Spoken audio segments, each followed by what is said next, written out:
angle.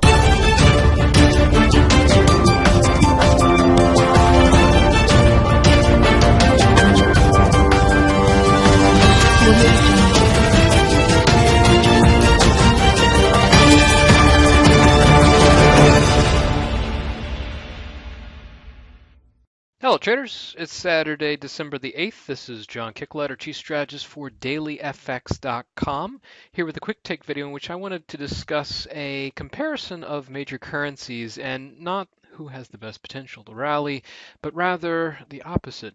Which currency amongst the key majors is the most at risk? Which one has the greatest potential to see a significant loss or a change in sentiment that inspires a more substantial bearish move?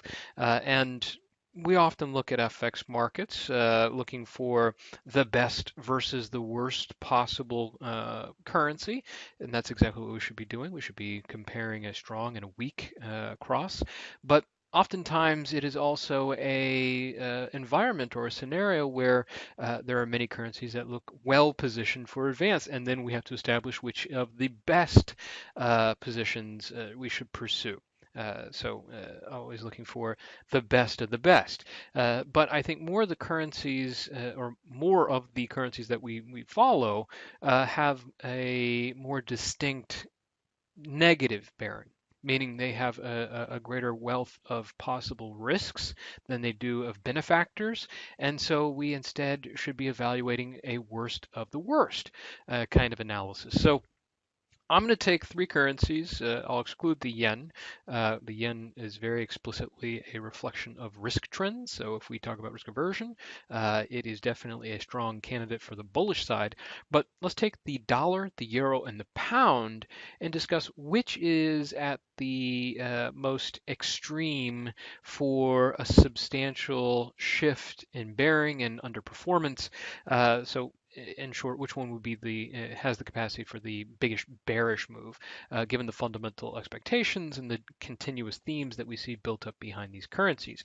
And I will start with the least bearish option and build up, though I would consider all three of them more prominent as bearish candidates than bullish candidates.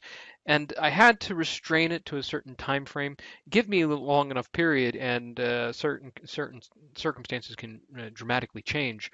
For example, the U.S. dollar. If I were to talk about something longer term, then we can talk about, let's say, 6 to 12 months down the line.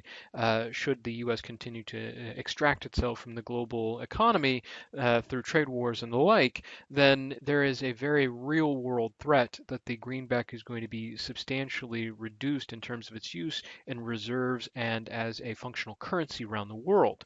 That is systemic, and that will definitely lead to a very significant decline in the greenback over time if it were to occur. But that is much longer out. So instead of looking at various time frames and just hashing over the individual threats of each currency, I want to look at it from the perspective of what most of us are interested in: what has the greatest capacity over the next week. All right, because the next week is going to be one of the final weeks of full expected liquidity. We still have a number of weeks left in December, but the second half of the month is notorious for a significant drop in participation and subsequent drop in volatility or activity levels. Now, that might not necessarily be the case this year round, and I would be very cautious in just naturally assuming that's going to happen. But at least we have the practical knowledge that the second week of December still has a great capacity for full markets and thereby the possibility of liquidity and thereby the ability to create volatility and short-term follow through if indeed we do get a significant bearish move from whichever of these candidates that we're following. So the first currency that I want to look at here in terms of the bearish potential, and by virtue of that, probably one of the weakest, is the dollar. So here's the DXY. You can also look at individual crosses and see the potential, but just on a technical basis, it has been a generally bullish lean for 2018, and then subsequently an anticipation of a reversal, if it were provided, would be appealing on a purely technical basis. You can also look at a benchmark like the Euro USD, and I would say that it's feasible to assume an inverse head and shoulders pattern there, but certainly don't go too far with the assumptions. Now, the US dollar is dealing with a number of issues. One of them is its appeal as a carry currency. So it's the highest yield of the majors, or is it a haven currency, a safe haven when people are looking for some removal from extreme volatility? That's unknown, but it will really be dictated by the intensity of risk aversion. Now, liquidity is something that we need to take into consideration. Can we have a full-blown risk aversion from something like U.S. equities and other risk-oriented markets throughout the entirety of this month, and more importantly, and just over the next week? Sure, but the dollar will really revert to its haven status that can charge it to even further higher in an already impressive rebound thus far, only if it can hit that kind of tenor of a panic. And it's going to be very difficult to hit that with the inevitable pull of the second half of the year and the no market holidays to really curb that intent. Not saying it's impossible. I'm just saying it's going to be difficult to muster. So liquidity actually works in the dollar's favor from seeing a full-scale rebound. But at the same time, if there is just a moderate degree of risk aversion in the coming week, then that certainly can hurt the dollar, and we could see a pullback of at least some intensity back into range. All right, so there's still capacity bearish here, but just not full tilt.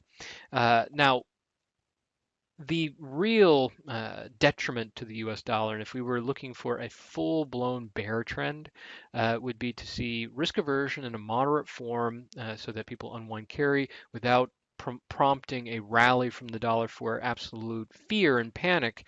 And at the same time, we see an exploitation of the Fed's interest rate forecast significantly drop. That's not going to happen in this coming week. It's going to happen in the subsequent week because on December the 19th, the Fed will meet for its last rate decision this year, in which there's going to be a lot of focus. All right, so this anticipation actually can salvage the dollar from being more significant, just in the upcoming week specifically. Second currency, how about the British pound? The pound is looking in contrast at something that will definitively happen in the span that we're looking at. And yes, it is exceptionally important. That is the UK Parliament vote on Prime Minister Theresa May's Brexit plan, which is not looking particularly favorable. In fact, there is a high probability, according to the market assumptions, analysts, political analysts, and just the average person, that say that this is going to end with the vote down of Prime Minister May's plan, which sends us another tailspin of uncertainty about will this exit from the European Union ever happen, if at all, and it gets us closer and closer to a cliff edge. But as clear as this would be as a detriment and a bearish outcome, it doesn't necessarily have to render itself clear and explicit. There is no good outcome here. Either it's no deal and approval of Theresa May's plan, and at least there's a follow through, but it's still fraught with uncertainty and short timing.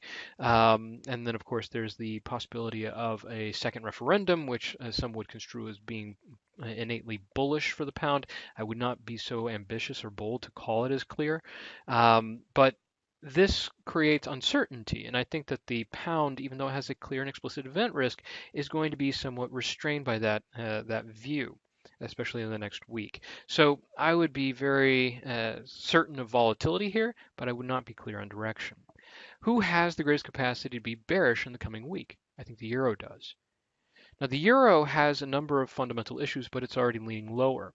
Italy is perhaps one of the most structural uncertainties, and we will have both a European Community, Council meeting this upcoming week, and that will be preceded by a few speeches by the Prime Minister and the Deputy Prime Minister, in which they will almost certainly talk about ongoing pressures for the individual member to abide by budgetary requirements from the European Union. But I think the most crucial and definitive outcome here comes from the ECB rate decision.